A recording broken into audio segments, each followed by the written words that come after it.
La palabra para traer recuerdo, la palabra para nombrar el sufrimiento, la palabra para encontrar socorro, la palabra para compartir las emociones, la palabra para denunciar el abuso, la palabra para reconocernos, la palabra para nombrar el amor y hacerlo efectivo en el vínculo. Damos la bienvenida a un nuevo episodio de La Palabra y el Vínculo. Hoy nos encontramos con María Gabriela Córdoba. Fíjense que María Gabriela Córdoba es doctora en psicología, especialista en psicoanálisis y género. Es también organizadora del Foro Internacional de Psicoanálisis y Género, celebrado en Argentina. Y recientemente publicó un libro titulado Ser varón en tiempos feministas, entre el cambio y el conflicto. Es una invitada de la que seguramente vamos a tener una conversación muy interesante porque se ha ido dedicando en el último tiempo a estudiar algo muy específico dentro del campo pues, de los estudios de géneros y feministas, que es el estudio pues, de las masculinidades. Por eso es que está acá con nosotros y bueno, te doy la bienvenida. ¿Cómo estás, María Gabriela? Hola Nelson, ¿cómo estás? Muchas gracias por la invitación y un placer acompañarte en este espacio. El placer es mío, te agradezco muchísimo que hayas abierto un espacio de tu agenda para que conversemos. Y fíjate que me gustaría partir justamente con lo que fue tu presentación, ¿no? Del libro, Ser varón en tiempos feministas. Y esta presentación la hiciste por allá en junio de este año. Y bueno, y en esta presentación participaron distintos maestros, ¿no? Estuvo presente Tal Irene cual. Meller, Juan Carlos Volnovich y también Rey Graciela, y ellos hicieron pues comentarios, ¿no? Impresiones de lo que fue esta publicación, de lo que es esta obra. Te felicito porque entiendo que es un trabajo que no es nada sencillo, ¿no? Lo que significa pues sistematizar eso y luego pues publicarlo, ¿no?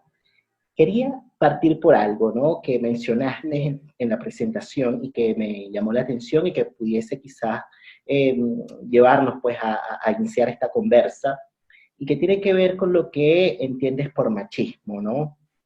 Ujú. Y decías que machismo, conservadurismo y violencia están de la mano, ¿no? Como que están juntos. El machismo se relaciona con la idea de un hombre sin fisura, con provisión, con trabajo, protección, fuerza, distancia emocional e hipersexualidad. Y te hacías luego unas preguntas, ¿no? Decías, ¿qué efectos tiene la idea de ser hombre en cómo se sienten los varones a la hora de ser papás, parejas y ejercer su sexualidad? En todo lo que está relacionado con el cuidado de sí mismo y del otro. Me parece interesante esta pregunta como para partir y bueno, te la hacías en ese momento y te la devuelvo como para que empecemos la conversa, ¿no? ¿Qué efectos tiene la idea de ser hombre en cómo se sienten los varones hoy, pues a la hora de ser papás, parejas y ejercer su sexualidad? Primero quiero contextualizar un poco que si bien esto aparece ahora en un libro que Editorial Noveduc lo publica y lo presentamos el 10 de junio, ¿m? En realidad surge de mi tesis doctoral. ¿M? La tesis doctoral que yo realicé con varones de entre 25 y 45 años en mi provincia de origen, que se llama Tucumán. Y bueno, tuve realmente la suerte de que esa tesis la dirigiese Irene Meller, el honor también, y Juan Carlos Volnovich fuese de mi comisión de supervisión, así que estuve súper asesorada por ellos, y, y justamente lo que yo había notado, eh, y es lo que me moviliza esto, es la cuestión de esta idea de la verdadera hombría. ¿Mm? Como que los varones constantemente están muy angustiados y preocupados por encarnar, podríamos decir así, el traje de lo que se espera de ser un verdadero hombre, y que tiene que ver con estas características que vos mencionabas, que unidas dan lugar a una categoría que se engloba bajo el término de machismo, ¿no? Y es la idea de un varón capaz de hazañas sexuales, heterosexuales, por supuesto, ocupándose de la provisión, barra trabajo, de la protección, con una distancia emocional y afectiva bastante importante, ¿sí? Y todo este conjunto de características que funcionan como mandatos de lo que se espera de un hombre, ¿sí?, son a lo largo de la vida internalizadas, hecha carne por los varones en su proceso de socialización, porque desde muy chiquititos a los varones les vamos marcando caminos, ¿sí? Le vamos, digamos, habilitando comportamientos esperados que se hagan, y a la vez les decimos, no, no, no, hay cosas que no son de varones. Por ejemplo, lo que yo les llamo una ortopedia corporal y comportamental. ¿Por qué? Porque empezamos, camina como hombre, sentate como hombre, no llores, eso es de mujer, y todo el tiempo, constantemente apelando a la masculinidad con una clara consigna: la diferenciación, para que no sean bebés, para que no sean mujeres y para que no sean homosexuales, ¿sí?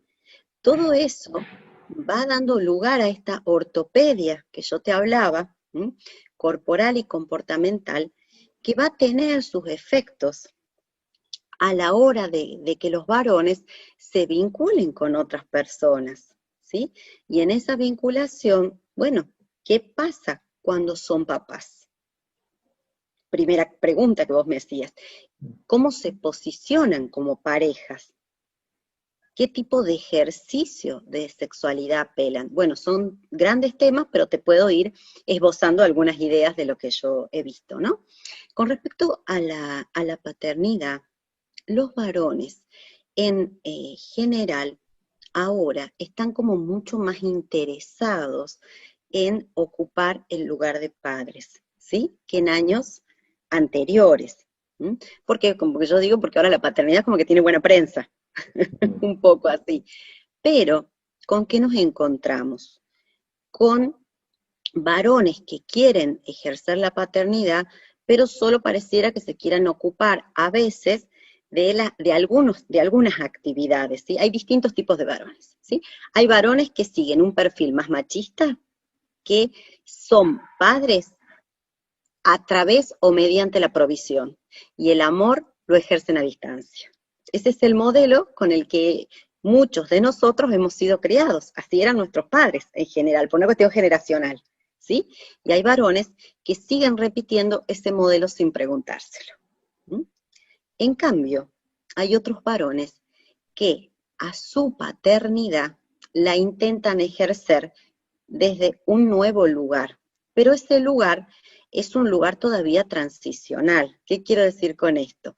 Que por momentos toma algunos elementos más estereotipados, o sea, sí quiero ser papá, pero cuando tengo tiempo, cuando la provisión me da lugar a eso, cuando mi trabajo me da lugar a eso. Y también seleccionando de qué actividades ocuparse de ese niño. ¿Mm? Por ejemplo, si vos les decías a estos papás que se queden y dejen de ir al trabajo porque el niño está enfermo, no lo hacen. O que vayan a hablar con la maestra, no lo hacen, ¿sí? Es como que eligen más bien actividades de tipo lúdica, insisto, cuando tienen tiempo. Y en cambio, hay otros varones que han tomado la paternidad desde un nuevo lugar.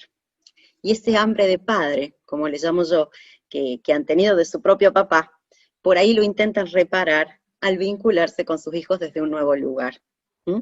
Y son hombres que están como en un proceso más consciente de cambio y se intentan ocupar de la mayor cantidad de las características posibles que implica la crianza y el cuidado de un niño. ¿Mm? Esto también está claro cuando por ahí son parejas que están separadas, ¿no? Y son papás que no depositan en su compañera esas prácticas de cuidado que naturalizadamente son femeninas, ¿no? Entonces, ahí es como que hay un nuevo posicionamiento respecto a la paternidad. ¿Mm?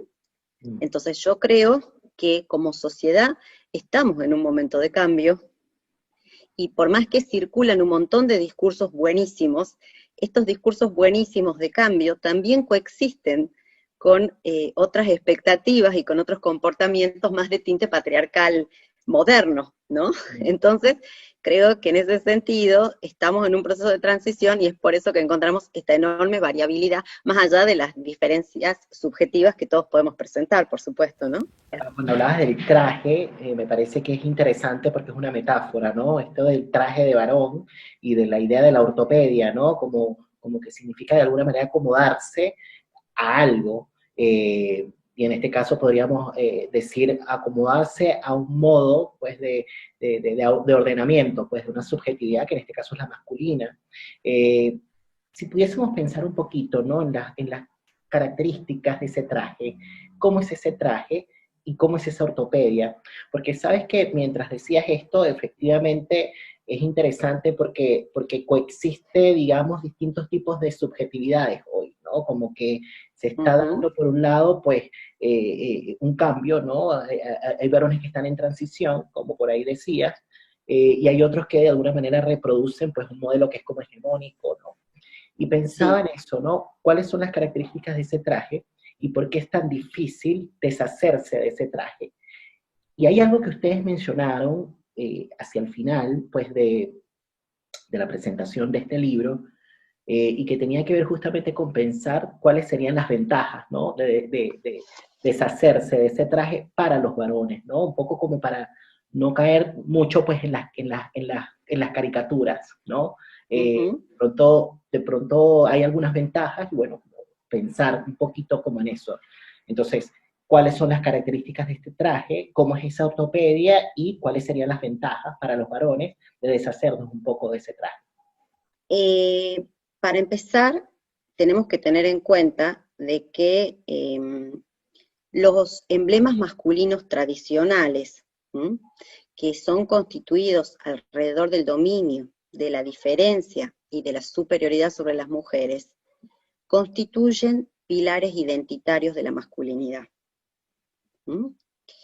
Y esos pilares, a pesar de todos los cambios que estos tiempos feministas, como los llamo yo, están produciendo, donde las mujeres lo que pretenden es democratizar los vínculos, lograr la igualdad y la paridad, el problema es que no hay todavía otros emblemas de la masculinidad que se construyan más allá del de la diferencia con las mujeres.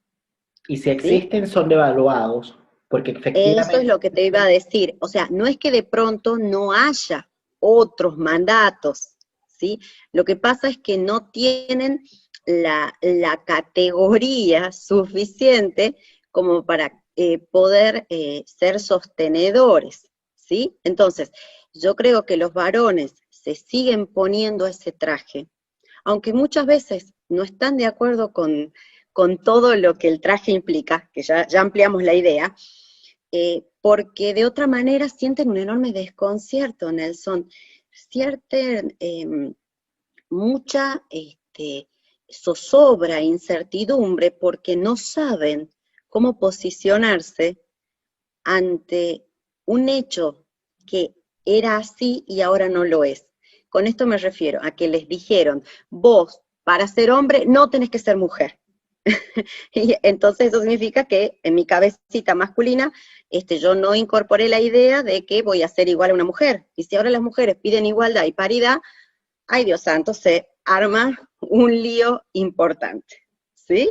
Entonces, en ese sentido es que yo creo que hay posiciones más resistenciales ahora a correrse de ese lugar, porque significaría enfrentar la posibilidad de un vacío definicional.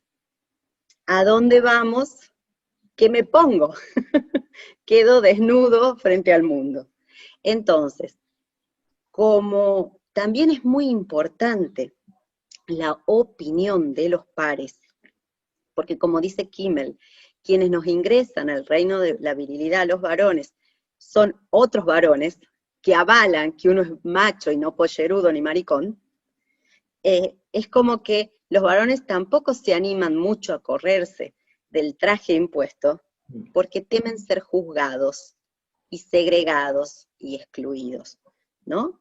Entonces, en ese sentido, vamos a ver que los varones van a oscilar entre diversos posicionamientos. Algunos es como que toman un proceso más consciente y apuntan al cambio, y otros viven esto como un enorme conflicto con distintos matices que pueden ir desde una impotencia vital, como hablo yo en el libro, hasta, bueno, hacerse los deconstruidos, ¿no? Que adopto los discursos, pero en el fondo sigo haciendo lo mismo. ¿Mm? Y con respecto a este traje, el traje significa que el varón en el proceso de socialización incorpora, hace carne y luego transmite como rasgos de carácter y prácticas elementos que tienen que ver, primero que nada, con la distancia afectiva, con una importante desconexión emocional. En muchas, estoy hablando de aquellos que más responden al modelo hegemónico de masculinidad. Ojo, ¿no? Ese es el traje. Por otro lado también, como rasgos de carácter, aparece la idea de una poca percepción, ¿sí?, sobre sí mismo. Y esto se nota porque los varones se entrenan o son entrenados para percibir al cuerpo como un elemento o como una herramienta para el sexo, vaya descarga, o para el trabajo. ¿Mm? Entonces yo siempre hago como una analogía con la película Rápido y Furioso, ¿viste? Le enseñaron a presumir la máquina, a correrla a toda velocidad, a competir con otros, pero nadie les enseñó que hay momentos de que hay que parar. Porque si no, los costos los vemos en las páginas de los policiales, los vemos en las guardias de los sanatorios, ¿no? Entonces, el tema grave, creo yo, es que los varones a veces no revisan ni cuestionan estos principios. Es como que le han dicho que hay que ser así y así son. ¿Mm? Entonces, cuando ya los varones logran hacer ese proceso más de reflexivo, yo creo que ahí es como que empiezan a pensar, bueno, ¿qué es lo que quiero yo? Es conectarse con los propios deseos en ese sentido. Sacarse el traje significaría conectarse con los propios deseos. Pero ¿cuál es el riesgo? Sentir que pierdo cosas si hago esto, porque bueno, los varones gozan, nos guste o no, de ciertos privilegios que no los ganaron con el sudor de la frente ahora, sino que ya vienen de la sociedad patriarcal, y entonces muchas veces temen quedarse totalmente sin ellos. Es como que están tan naturalizados, por ejemplo, la atención de las mujeres. Los varones tienen expectativas de servicio por parte de las mujeres, porque en esa autopercepción aprendida de superioridad, les han dicho que las mujeres los tenemos que servir.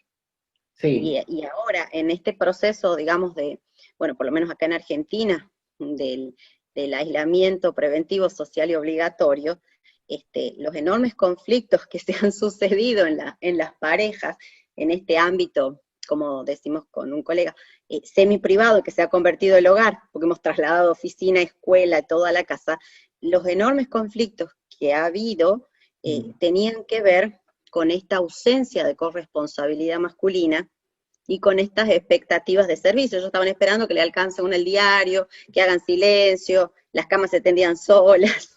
Has mencionado muchas ideas que fíjate que me parecen muy interesantes y que sería como chévere ir como por parte, ¿no? Como para ir Sí. justamente digiriéndonos de a poco, porque, por ejemplo, mencionaste la idea de la máquina, ¿no? De que hay que parar la máquina. Y eso justamente se relaciona un poco con la pregunta que te hacía, ¿no? En relación a cuáles serían las ventajas, ¿no? De deshacernos de ese traje. Y eso te llevó a pensar justamente en lo que se perdería, ¿no? Y por ahí hablabas de los privilegios, pero también mencionaste algo interesante que tiene que ver con el asunto de los vacíos identitarios, ¿no? Que aparecen, ¿no? A propósito de que si es que me quitan algo que se supone debo ser y que es lo aprendido, entonces con qué referencias identitarias me quedo, ¿no? Y eso, por supuesto, conecta con algo que es muy angustiante, ¿no? Y es vérselas con eso, ¿no?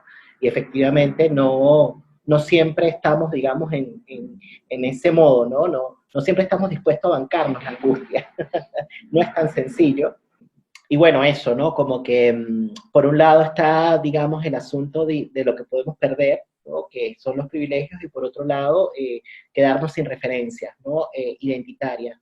Me gustaría que pudiésemos de pronto como conectar, digamos, lo que significa de pronto parar la máquina con el asunto, digamos, del sistema económico, ¿no? O el modelo económico, de cómo de pronto quizás, porque pienso que una de las cosas que determina la subjetividad masculina, a propósito justamente pues de los mandatos de género, es el tema del rendimiento, ¿no? En el trabajo, ¿no? Porque obviamente está conectado con el asunto de proveer y con el asunto de tener, ¿no? Tener recursos, tener Sí. plata, y tener plata es tener poder, ¿no? Claro, y además son los nuevos emblemas de la masculinidad en estos tiempos, digamos, de modernidad tardía o de posmodernidad. Antes era la razón, o sea, antes era la razón y la inteligencia. Ahora, el poseer dinero y el poseer capital económico y el sobreañadido de prestigio, como dice Pierre Bourdieu, que te da el poseer ese capital económico, es lo buscado ahora, como nuevos emblemas, digo, de la masculinidad. Que no es casual que de alguna manera aparezcan en articulación con esto que estás diciendo, ¿no? Bueno, de la posmodernidad. O sea, cómo la posmodernidad de alguna manera configura subjetividad, sí, configura un tipo de sujeto, pero a mí me parece que esto está en articulación con el modelo capitalista, ¿no? Como bien por ahí Supuesto que decías. sí. Entonces, ¿cómo podemos relacionar esto, no? ¿Por qué es necesario de pronto quizás relacionar el hecho de que podamos ser, digamos, máquinas con esto que puede de pronto quizás gatillar un sufrimiento, ¿no? En el varón. Bien.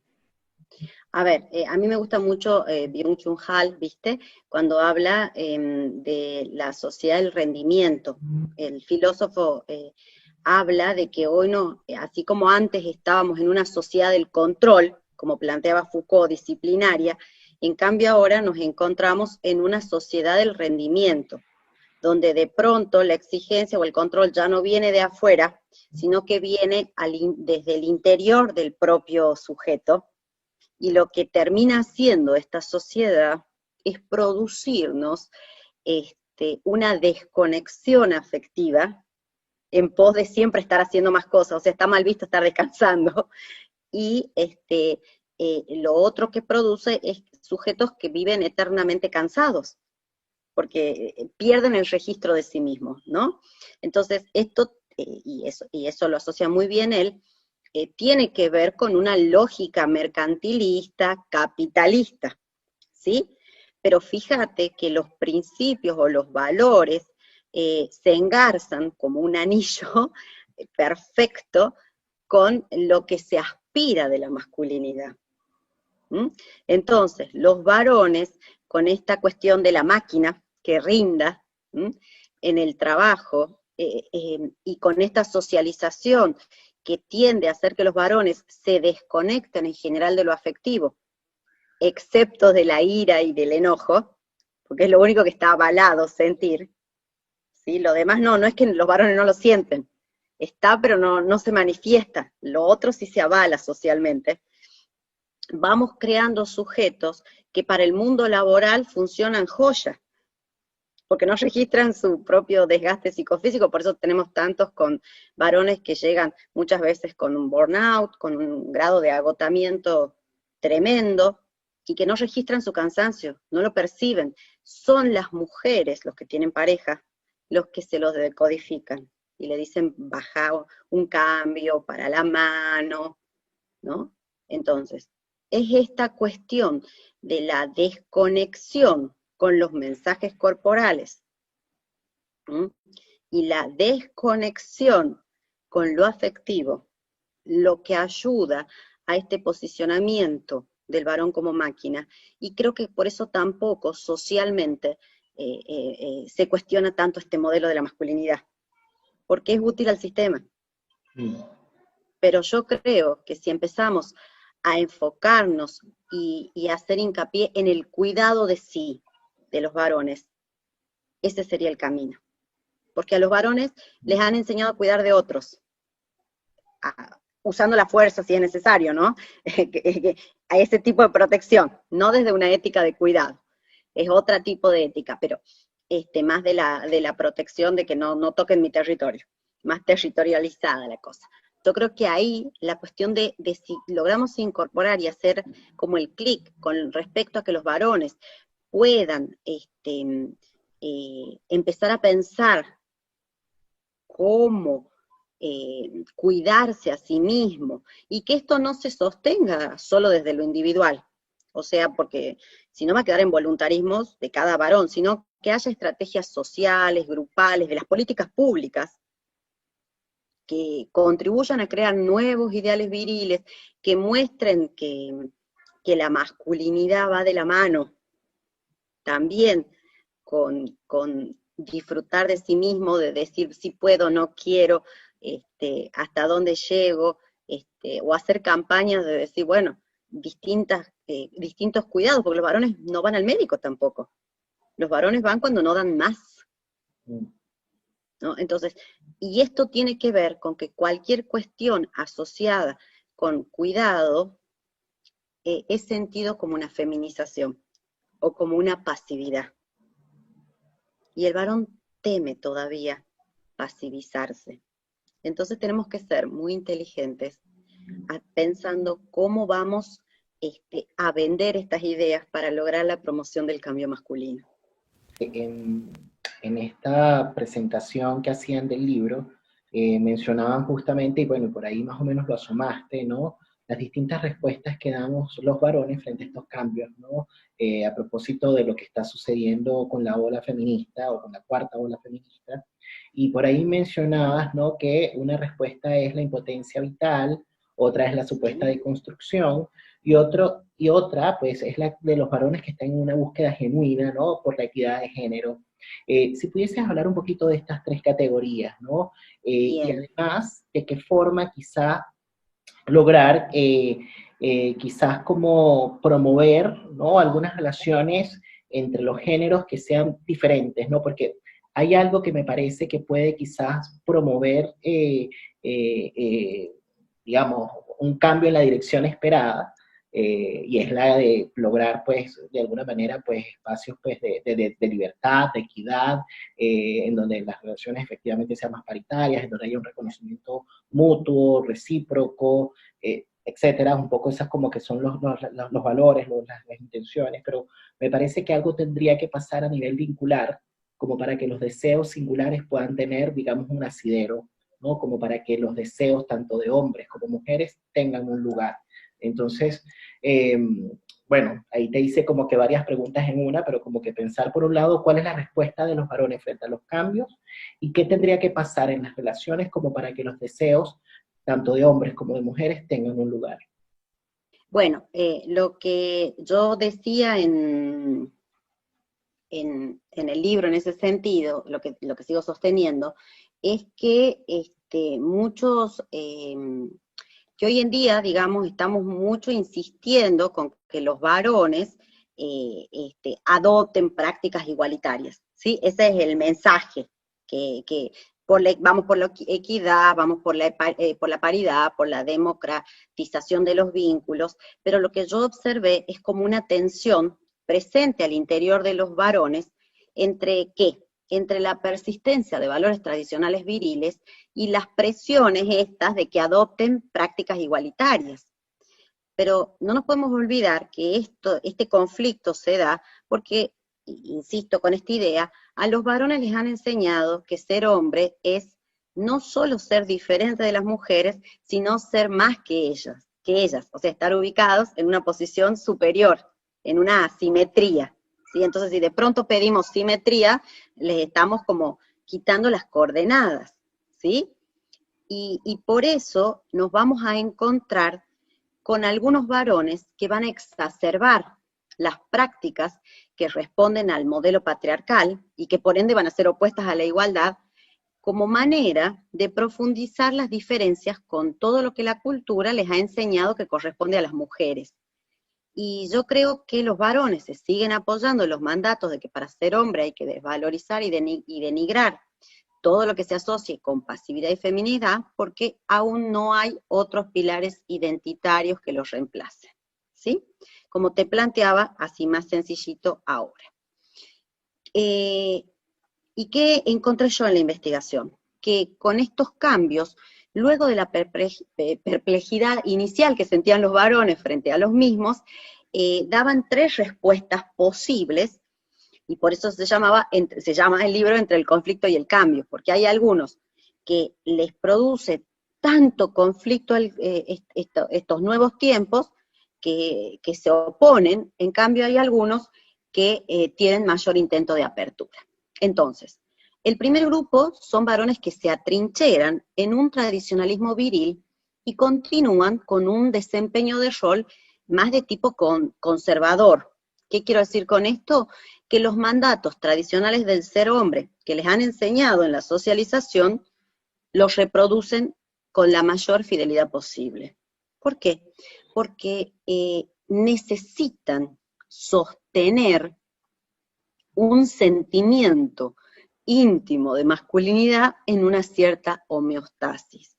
¿Por qué? Porque intentan evitar este vacío definicional que te decía anteriormente, porque alejarse de la posición conocida de dominio y de supremacía, bueno, les puede dar lugar a una herida o a una sensación de mucha angustia que no se puede tolerar, y a ese desajuste es al que yo he denominado impotencia vital.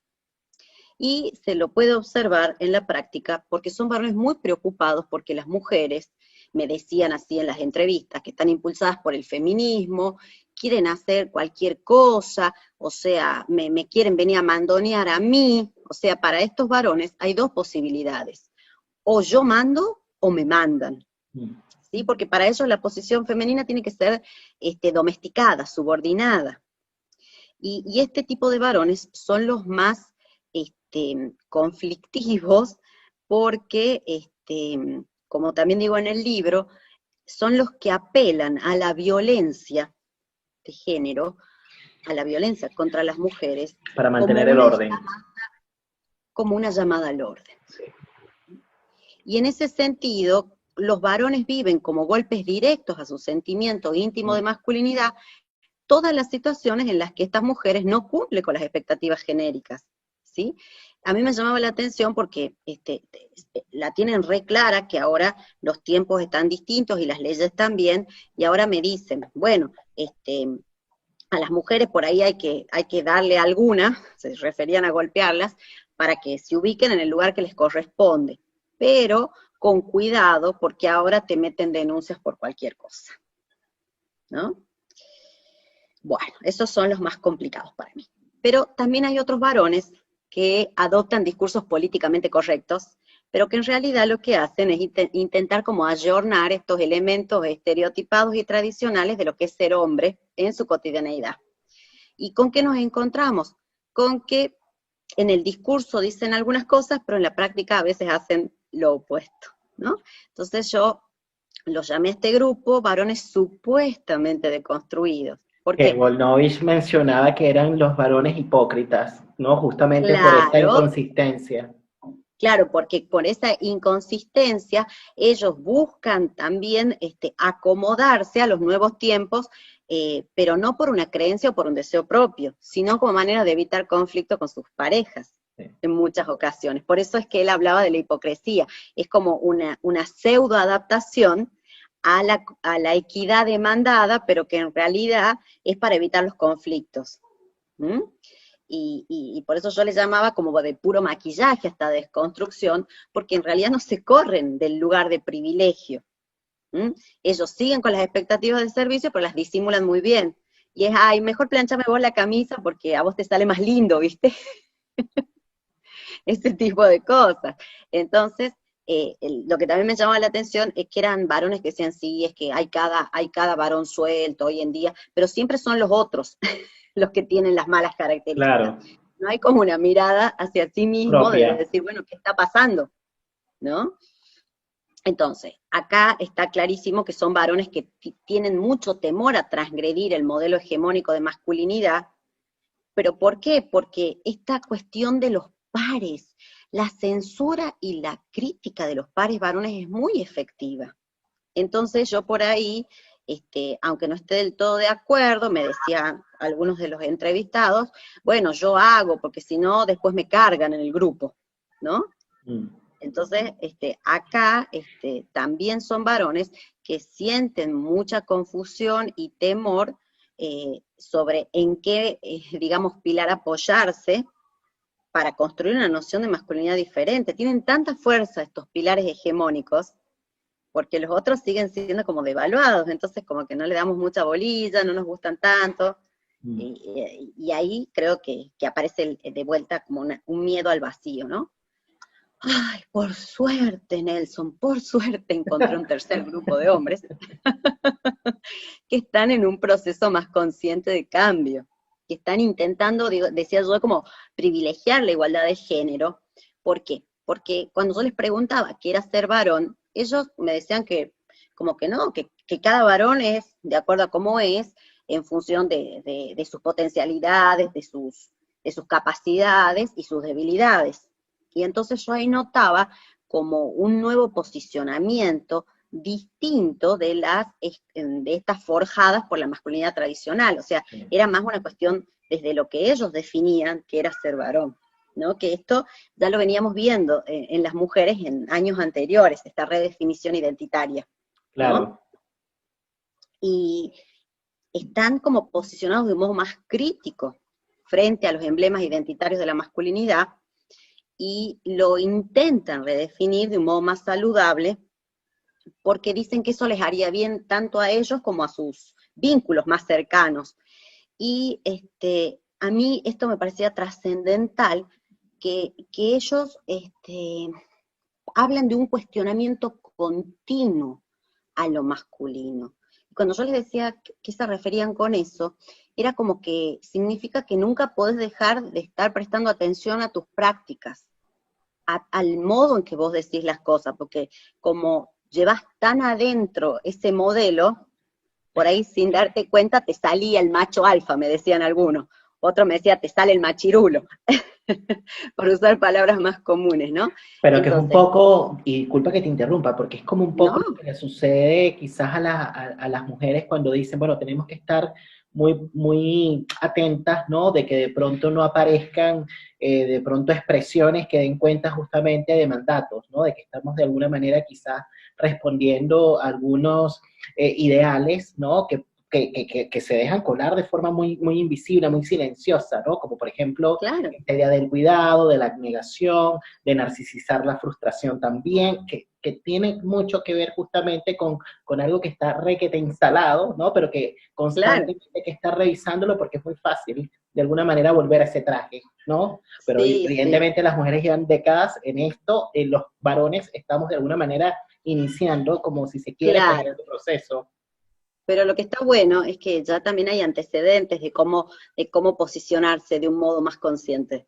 Entonces creo que por ahí esto, bueno, lo estoy pensando ahora contigo, por ahí uno dice, bueno, pero me voy a quedar como en un vacío definicional. No, porque ya tenés los antecedentes del feminismo de cómo se ha ido constituyendo este proceso consciente de correrse de los mandatos y de empezar en conjuntos, en grupos, a cuestionarse esto y empezar a buscar elementos como más saludables, ¿no? Para uno mismo y para los otros.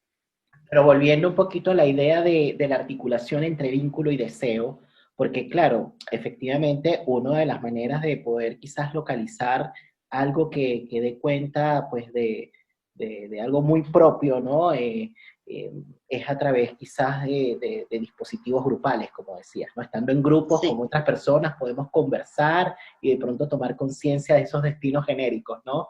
De esas sí, cuestiones que nos determinan de manera silenciosa, pero pensaba quizás de pronto en otras maneras, ¿no? Además de estar en grupos, que efectivamente es un modo, de que los varones logren localizar justamente algo del deseo y que a partir de sí. allí puedan de pronto quizás en el vínculo. Lo que pasa es que me parece que hay una dialéctica, ¿no? No me parece que Sí, hay una es un dialéctica movimiento recursivo, de entre ida y deseo y vuelta. vínculo. O sea, algo tiene que pasar en las relaciones de Sí, estos varones, digamos, con las demás personas con las que se encuentre, digamos, compartiendo una cotidianidad, algo tiene que pasar a nivel vincular para que pueda de pronto interrogar algo del deseo y viceversa, Sí, ¿no? pero creo que antes de poder ingresar a interrogarse sobre el deseo, hay primero que mostrar los costos que acarrea para un varón encajar en el molde propuesto por la masculinidad tradicional. La ¿Sí? ortopedia de la que hablabas. Claro, porque los varones no son por ahí conscientes de por qué a veces sienten ansiedad, por qué a veces sienten inseguridad, falta de certezas, de no saber si lo que lo que están haciendo es como, va a ser considerado como que como me decía, voy a decir una palabra así bien tucumana, que se aputosó, decían, como que estaban teniendo actitudes poco masculinas, esta ausencia de libretos para encarar a una chica, porque están tan asustados por los escraches de acoso, digamos, por ejemplo. Entonces, yo creo que primero hay que ir por ese lado. ¿Mm? Una vez que el varón haga consciente que, por ejemplo, esto de estar constantemente comparándose con otro varón, para ver quién es más, quién es menos, y estar como en esa lucha interna de no disfrute. Hasta que no sepa de dónde viene esa ansiedad y esa zozobra y lo haga consciente, creo que va a ser muy difícil que pueda pensar en su singularidad y conectarse con el deseo. Claro, porque tiene una relación compulsiva, digamos, como con las cosas, con los objetos y con las relaciones mismas, como que si estuviese como empujado, ¿no? A replicar tal cual como una máquina, ¿no? Hay algo que mencionabas por allí, María Gabriela, que está relacionado con el tema de los pilares, ¿no? Tú hablas de los pilares y recientemente, en septiembre, estuviste en una conferencia internacional sobre masculinidades, cuerpo y sexualidad masculina, así se llamaba el evento, en donde presentaste junto a Darío Ibarra, bueno, una ponencia, ¿no? En donde hablaba justamente de los ineludibles pilares que sostienen la identidad masculina, ¿no? Y a partir pues de esta presentación ustedes mostraban pues estas categorías o estos grandes pilares que dan cuenta justamente de lo que sostienen pues estos trajes, ¿no? Si pudieses hablar un poquito pues acerca de eso, ¿no? ¿Cuáles son los pilares que sostienen la identidad masculina hegemónica? Son tres. Esos pilares van a dar lugar a ciertos elementos caracterológicos en los varones. Entonces, para no ser bebé, o sea, para no depender de nadie, los varones se van a valer de una excesiva autonomía autoafirmativa para demostrar que ellos pueden hacerlo y hacerlo todos solos y bien. Yo doy el ejemplo siempre que son los únicos que pueden estar 15 minutos dando vuelta, pero no van a pedir una dirección. ¿Mm? Y esto tiene que ver con la imperiosa necesidad de demostrar que no dependo de nadie, que soy autónomo. ¿Mm? El segundo pilar tiene que hablamos de no ser mujer, a lo que da lugar es en diferentes grados de escala, a una conducta masculina que se caracteriza por la desvalorización, el desprecio o hasta incluso el odio hacia las mujeres y todo lo que culturalmente se asocia con lo femenino y con lo pasivo. Claro, esta sería ya la misoginia, ¿no? Y eso es justamente el segundo pilar que tiene que ver con la misoginia. Y el tercero tiene que ver con un comportamiento excesivo de huida ante cualquier posibilidad o atisbo de deseo que yo pueda sentir por otro varón. Y eso sería la homofobia. Entonces, los varones se valen de una vigilancia social, primero, que nada se salga de un comportamiento que podría dar cuenta de que estoy escapándome de los límites hacia otro lado, de los límites que la masculinidad hegemónica impone, y también funciona como una tremenda autoobservación para que mi comportamiento y mis actitudes no den, o cualquier desborde emocional no sea considerado por otros como que me he vuelto maricón, por Sí. decirlo más académicamente, ¿no? Sí. Sabes que mientras te escuchaba, estaba como de alguna manera, bueno, como que me venían de alguna manera como referencias o imágenes más bien relacionadas con otro tiempo. Suena como que si estuviésemos hablando justamente del orden sexual moderno, como que si Sí. estuviésemos hablando de los 80, ¿sabes? O en los Bueno. 90, como que si estuviésemos en otra época. Y me llama mucho la atención y bueno, tiene que ver justamente con, digamos, lo atrasado que estamos los varones en relación a estos temas, ¿no? Y obviamente todo el camino que ustedes llevan, pero claro, pensaba en algo que presentó Ana María Fernández en un libro, bueno, una idea relacionada con la diferencia desquiciada. Ella hablaba así, un libro que se llama Sí, la diferencia exacto. desquiciada, género y diversidades sexuales. Y bueno, y ella en este libro justamente propone pues la idea de que lo que se desquició fue el orden sexual moderno, ¿no? Y se desquició el orden sexual moderno justamente como para dar lugar pues a distintos modos, distintas expresiones pues de la sexualidad, y efectivamente estamos viéndolo hoy también. Y eso, por supuesto, coexiste con todo esto que has ido describiendo, ¿no? En relación pues Claro. a estos varones que se mantienen de alguna manera trincherados, como decías tú, Claro. pero claro, están también pasando otras cosas, ¿no? Con los varones. Perdón, te quería aclarar algo en lo que vos me estabas diciendo, que si bien pareciera que estamos en, digamos, como en una época anterior, lo novedoso que planteábamos con Darío justamente en esa conferencia tenía que ver con que nosotros habíamos descubierto, bueno, o pensábamos, gracias también a los aportes del psicoanálisis intersubjetivo, que esa misoginia podía ser deconstruida, lo mismo que la homofobia. Y que íbamos a encontrar así varones más posicionados con una cuestión de aversión y rechazo, por ejemplo, en cambio otros que podían oscilar entre una pseudoaceptación, en una aceptación o directamente también ya en un reconocimiento de posicionamientos nuevos, porque para poder reconocer digamos, a la mujer en una posición, digamos, similar a la de un varón, bueno, había que empezar a decir, bueno, somos dos centros subjetivos distintos, pero en reciprocidad. Entonces, bueno, vos sos, y en esa interacción de reconocimiento creíamos que se podía diluir estos pilares y empezar a lograr nuevos, nuevas maneras de conectarse con el deseo y con las personas, ¿no? Entonces, Claro. eso es lo que queríamos plantear como novedoso, que si bien son ineludibles hasta el momento, porque no hay otro, por eso es que hablamos de la idea de ineludible, lo que sí planteábamos nosotros era que ese sujeto podía oscilar con distintas posiciones frente a esos pilares, y ahí podíamos ver un índice más hacia lo saludable que hacia lo tóxico.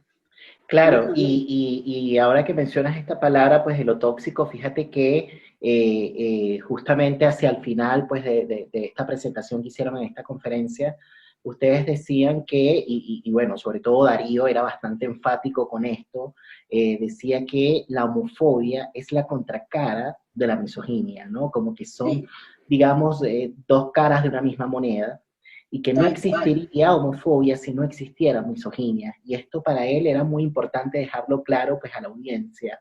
Decía, si se sostiene la misoginia, se sostiene también la masculinidad tóxica, ¿no? A propósito de que estabas haciendo alusión pues a ese término, y que lo tóxico tiene que ver con el dominio pues de los hombres sobre las mujeres, y bueno, y en este caso pues por supuesto, digamos, los hombres que temen, digamos, conectarse con lo femenino, porque ser femenino es igual a ser maricón, ¿no? Prácticamente, ¿no? Un poco esa es la ecuación simbólica. Por ahí decías hacia el final que se podría erradicar todo esto si imaginamos y hacemos efectivo un mundo sin patriarcado, cuando logremos ofertar como sociedad nuevos emblemas de la masculinidad. Y yo pienso que esto está en construcción, ¿no? Efectivamente, está el traje, ¿no? El traje dominante, como bien estabas señalando, pero me parece que están apareciendo algunos trajecitos por ahí. Sí, todavía Algo. no traje, pero por ahí una camisa distinta, un Claro, pantalón, unos zapatos, una media, aunque sea, no sé. claro, si pudiésemos hablar un poquito acerca de eso, obviamente entiendo que tiene que ver un poco con esto último que mencionaste, ¿no? Con esto de la integración no binaria, y esto lo entendemos desde el punto de vista intelectual, los que estamos en la academia, los que estudiamos psicoanálisis, pero pensando en las personas que nos escuchan, que pudiésemos de pronto traer algunos ejemplos, ¿no? Que pudiesen ilustrar estos otros modos de masculinidades. Eh, si nosotros pensamos un, un varón, te lo pregunto a vos, ¿cómo te imaginas vos un varón? Dame vos pie con tus elementos, a ver, ¿qué se te ocurre? Si yo te digo, ¿cómo sería un varón para vos? ¿Qué se te viene a la cabeza? Lo primero que se me viene a la cabeza, y es un ejercicio difícil porque es pensarlo desde otro lugar que no sean las categorías típicas, ¿no? Porque lo primero, Exacto, por ¿entiendes? eso, por eso. Entonces la categoría típica es como que en contraposición a la mujer, es lo primero que aparece, ¿no? Y es porque lo que Es que uno, ese es el modo típico. Y por exactamente, ahí, pero pensaba también en lo que significa de pronto el tema de la potencia, ¿no? ajá, De la creación. Y claro, la creación en el universo de lo masculino está muy relacionado con la productividad y ahí caemos fácilmente en el otro punto en el que estábamos, digamos, conversando antes, ¿no? De convertirnos en máquinas. Es muy difícil ujú. definirse como varón desde las categorías que están heredadas. O sea, si vos me decís que ser hombre es no ser mujer. Y antes, hace mucho, antes de la existencia del feminismo, también contestábamos eso las mujeres. ¿Qué es Mm. ser mujer y no ser varón? ¿Sí? O qué es lindo, lo que no es feo. O sea, pero ha habido todo un ejercicio de la mano del feminismo que es lo que ha permitido abrir un abanico de sentidos para poder posicionarnos desde un nuevo lugar. Y en ese sentido, las distintas prácticas que los varones empiezan a llevar adelante en sus vínculos de pareja, en la paternidad y hasta en el ejercicio de la sexualidad, van abriendo la puerta para cambiar algunas prendas de esos trajes, aunque sean partes del traje. Aunque sean partes del traje, ¿Sí? efectivamente.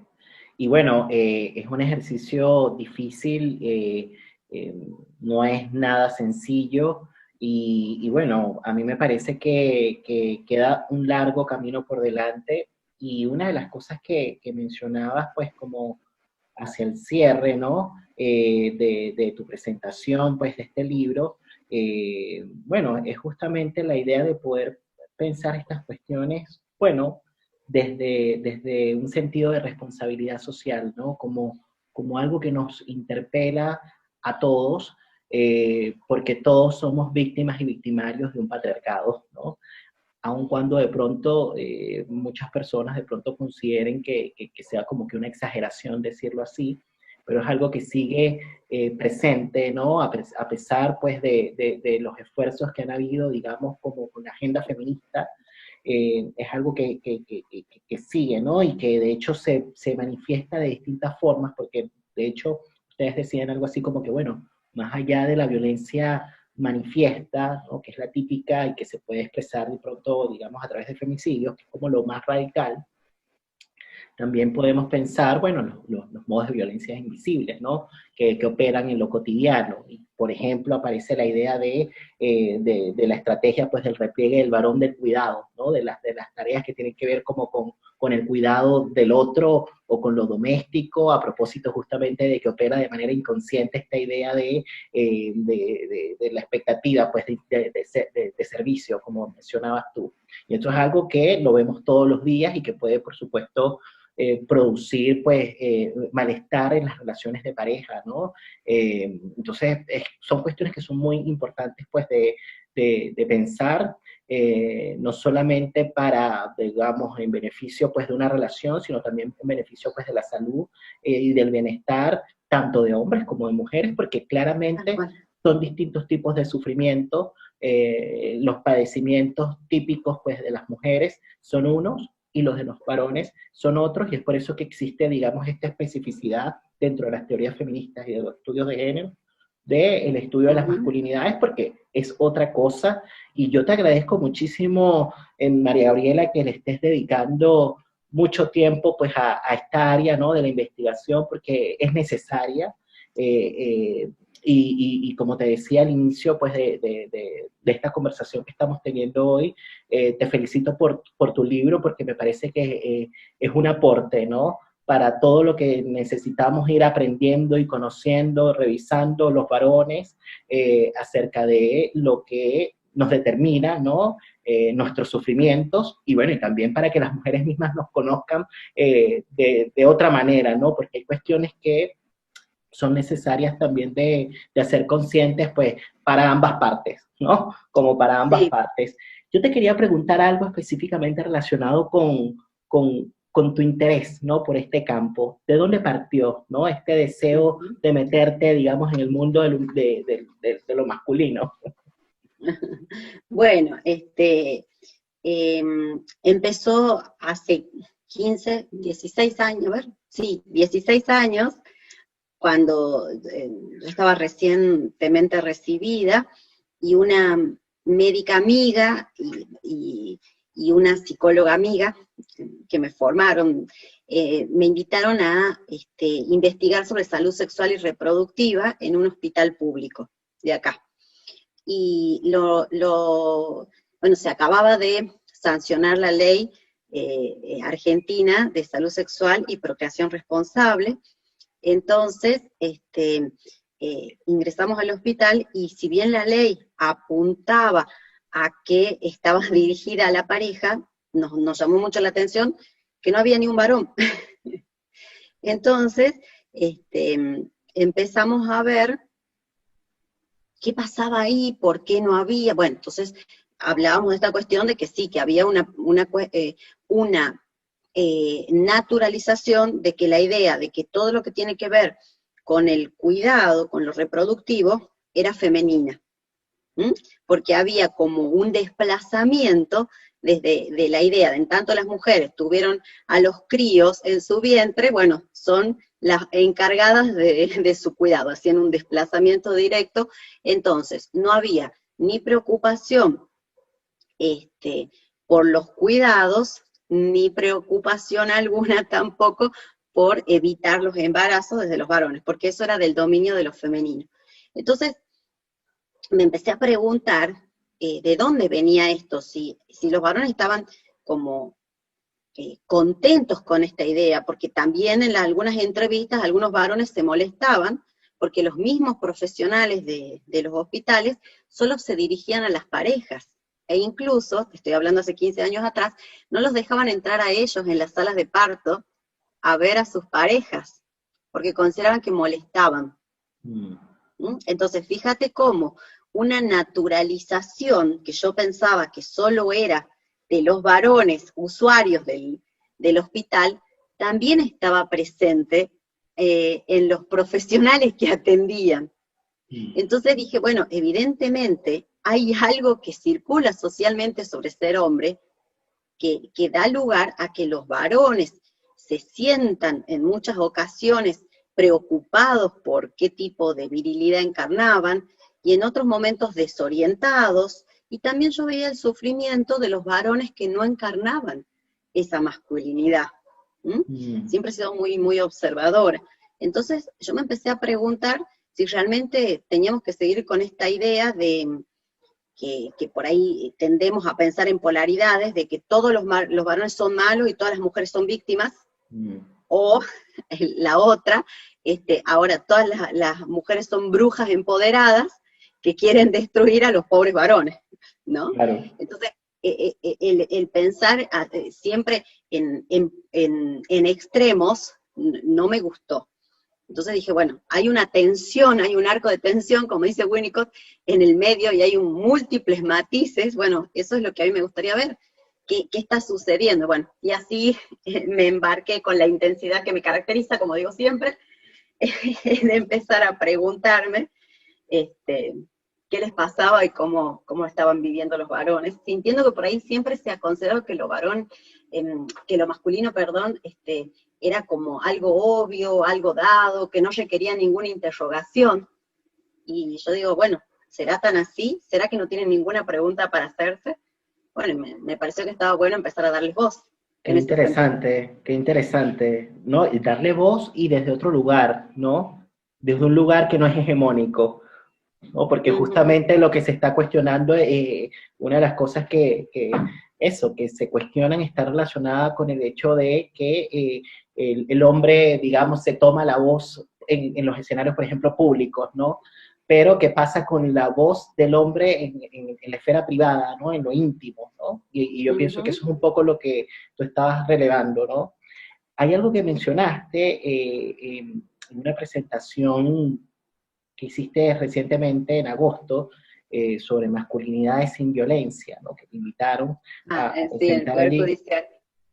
Sí, y decías algo que se relaciona con esto, ¿no? De la idea de salirse de los binarismos, y me parece que es importante traerlo porque es así, ¿no? Decías que para poder contribuir a los cambios que se están gestando, lo primero que hay que hacer es corrernos de un lugar que es muy común, y es el de pensar a los varones como villanos y a las mujeres como santas.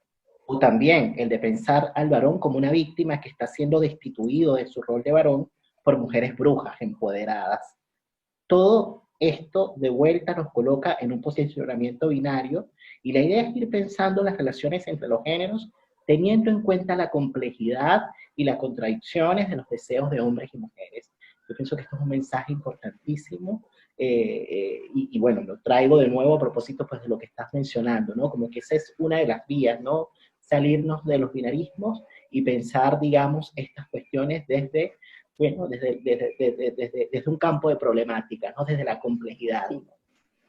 Y además de la complejidad, creo que también es importante que sea real, que no sea con posiciones impuestas, maquilladas, digamos como porque hay que hacerlo porque es una moda, sino que sea un proceso real de transformación social, porque esto permitiría que todos los vínculos sean más saludables y que el varón sobre todo se anime a involucrar el afecto, el contacto y la empatía.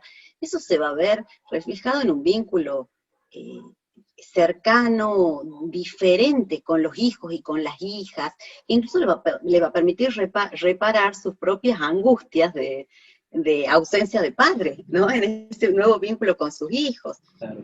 Y también creo que es trascendental que para que el varón se pueda conectar con sus deseos, volviendo a tu pregunta de hace rato, es que el varón pueda decir no puedo y no quiero, que es algo que en este modelo Superman de los varones nunca les han permitido. No se pueden ni siquiera decir, no tengo ganas de tener sexo casual esta noche, pero como he salido, debo, y ahí entramos a no circular el deseo. Entonces, para poder decir no puedo y no quiero, yo tengo que poder elegir. Pero para poder elegir, tengo que estar en contacto con mis deseos propios. Y yo creo que quizás también imaginarse este traje ya casi que como una especie de traje de Superman. O sea, yo lo veo como una Sí, caricatura y de hecho así aparece hoy, ¿no? Ya de hecho, efectivamente, persisten varones, digamos, posicionados desde un rol más hegemónico, tradicional, etcétera. Y cuando aparecen, justamente a propósito de las transformaciones culturales y sociales que se han ido dando, cuando se ven, tú los ves y tú dices, bueno, pero ¿cómo? Parece un sujeto extemporáneo, ¿no? Parece ujú, como que no encaja, ¿no? Como con la época y se nota, como que salta a la ujú, vista y salta a la vista por otros, o sea, otros varones lo identifican también. O sea, como que hay algo que se sí, está generando, como moviendo. decías tú, moviendo a nivel intersubjetivo, ¿no? Que es muy interesante y que justamente permite que, bueno, que vayamos de alguna manera transitando, ¿no? Hacia otro lugar, porque estamos allí, ¿no? Como en un proceso. Tal cual. Al inicio que tuviste la suerte y el honor de que tu tesis fuese acompañada por Irene Meder y por Juan Carlos Volnovich. Y me Sí. gustaría quizás como conocer un poco lo que fue para ti tu experiencia, digamos, de ser tutoriada por estos maestros, ¿no? Porque fíjate que este podcast se llama La Palabra y el Vínculo justamente para rendir homenaje o tributo a personas que para nosotros son significativas, ¿no? Para rendir homenaje a las relaciones.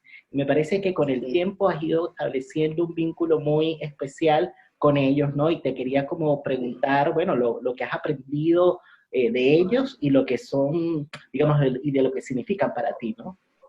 Bueno, para empezar, yo les tengo que agradecer no solo a ellos dos, sino porque yo tuve la posibilidad de formarme en el curso de APA que dirige Irene, en el trayecto de posgrado, en psicoanálisis con perspectiva de género, y que para mí ha sido como un bálsamo, porque yo estaba como bastante peleada por ahí con el psicoanálisis antes, porque bueno, me parecían muchas cosas muy objetables, sobre todo en lo que tenía que ver con la femineidad, y también como todo lo del masculino era obvio, entonces me molestaba mucho, y bueno, yo primero, a Irene la conocí antes de ABBA, bueno, y a todos ellos después me refiero a Mabel Burín, me refiero a Débora Tajer, me refiero a Marta Rosenberg,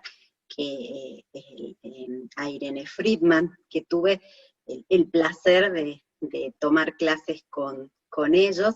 Y bueno, lo primero que les tengo que agradecer es que me enseñaron otra forma de hacer clínica, que era posible. Entonces empezar a hablar de una clínica con perspectiva de género, pero por otro lado sin tener que olvidarme del espacio de formación, bueno, ha sido trascendental. Y ha sido armar un diálogo también, y en algún punto convertirme como una especie de bisagra para mi grupo de muy queridos colegas de estudio acá en Tucumán, bueno, que estaba mi profesor de toda mi vida, que es Néstor Casas, y una muy amiga, Mariana y Luis, con quienes estudiábamos. Entonces yo iba a Buenos Aires y después volvía y problematizábamos en el grupo lo de allá y lo articulábamos. Bueno, así que en ese sentido, vincularmente, ha dado lugar a una trama, realmente una trama de saber, pero de un saber disfrutable, porque bueno, circulaba la palabra, estaba la posibilidad de preguntarnos qué sentíamos, cómo lo veíamos, y en ese sentido, bueno, Irene es una biblioteca andante, no te das una idea de todo lo que sabe, y sabe más y más y más, y siempre es la sugerencia de otro libro, de otro espacio, de otra cita. Y bueno, entonces, con una habilidad que no solo me iba corrigiendo, digamos, lo que tenía que ver con la teoría en sí misma, sino que también iba haciéndome aportes en lo que era el formato, en lo que era el texto, y bueno, y Juan Carlos también con ese modo tan hermoso de decir las cosas que tienen los dos, es empezar a aconsejarme que yo vaya buscando cuál va a ser mi estilo, que no Claro, haga estilo copiado a ellos, sino efectivamente. incentivarme a encontrar el mío, el propio. Así que bueno, eso realmente creo que es maravilloso, y bueno, yo estoy eternamente agradecida con sus espacios, con sus enseñanzas, y a los que teman meterse en estudios de posgrado, digo, sí es difícil, no voy a decir que es sencillo, pero por otro lado, los descubrimientos humanos, vinculares y del saber que se producen son maravillosos, así que bueno, es cuestión de animarse nomás. No, y qué privilegio en realidad, y me quedo con esta palabra o con esta expresión que utilizaste, ¿no? Como para cerrar este episodio, y que tiene que ver como con encontrar nuestro propio camino, nuestros propios modos, no ser una copia. Y yo creo que es una expresión eh, que de alguna manera resume esta gran conversación que hemos tenido, ¿no? En relación a lo que es el tema de las masculinidades, y que, bueno, que los varones vayamos encontrando nuestras maneras de ser varón, ¿no? Y no necesariamente copiando o reproduciendo un modelo que es productor, pues, de sufrimiento, ¿no? En donde quizás pueden haber algunos beneficios, pero a un alto costo, ¿no? A un costo que pasa Claro, a veces inadvertido, ¿no? molestias, incomodidades, ansiedades, inseguridades y angustias. La verdad que un pack que no sé si realmente los privilegios lo valen, ¿no? Yo Claro, creo que a veces nos quedamos mucho en el discurso del privilegio y nos olvidamos de ver los costos del traje. Y que a veces nos queda chico y nos pica y no es tan cómodo. Pero bueno, hay que animarse a encontrar el propio camino. Pero es abrirse también a la incertidumbre. Vos has visto que por ahí la incertidumbre no todo el mundo le gusta, es curiosa y le gusta andar viendo qué viene después. A veces a claro, uno le gusta quedarse en lo conocido. Pero bueno, efectivamente. Abrirse a un mundo, digamos, de descubrimiento, de exploración, y para eso se requiere curiosidad, ¿no? Pero la curiosidad es una consecuencia justamente de haberse despojado, ¿no? De algo, ¿no? Para que aparezca después otra cosa, ¿no? Bueno, te agradezco muchísimo, María Gabriela, por este tiempo, por esta conversación. Ha sido muy interesante. Espero tener muy pronto tu libro. No ha llegado a Chile, así que bueno, ojalá que pronto lo tengamos por acá. Y bueno, les comento a las personas que nos están escuchando que bueno, que María Gabriela mencionábamos en esta conversación que fue tutoriada por Irene Meller y Juan Carlos Volnovich. Irene Meller recientemente publicó un libro, es una compilación que se llama Psicoanálisis y Género, escrito sobre el amor, el trabajo, la sexualidad y la violencia, en donde justamente reúne artículos de diferentes maestros, ¿no? Y muchos de ellos ya los mencionó María Gabriela, así que nosotros se los recomendamos. Acá está el libro, ahí sí lo ven. Y hay otro libro que también publicó hace un tiempo atrás, Irene Meller junto con Mabel Burín, que justamente trata el tema de las masculinidades, ¿no? Se llama Varones, Género y Subjetividad Masculina, también está por acá, claro. a ver si lo ven. Sí, perfecto. Eh, Ese libro tiene 20 años, salió en el 2000. sí, Y eso es lo que planteaba Irene, que, digamos, en el prólogo del libro decía que me sumaba a, al grupo de mujeres que se habían animado a escribir sobre los varones, bueno, con diferencia de 20 años, ¿no? Porque es lo que tardó en salir otro libro de masculinidades, escrito por una mujer. claro, y además precursoras. Imagínate si lo que significó para ti hacerlo hoy, ¿no? En la época, digamos, de la cuarta ola feminista, lo que pudo haber significado para ellas hace 20 años atrás. Por eso es que son Sí, sí. precursoras, ¿no? De esta manera damos cierre a un nuevo episodio de La Palabra y el Vínculo, así que, bueno, estén muy atentos en las redes sociales, en nuestras cuentas en Instagram, en Spotify, en YouTube, síganos por allí para que estén al tanto de cuando surja, pues, otro episodio de La Palabra y el Vínculo, que será, pues, la próxima semana. Así que nos estamos viendo. Chao.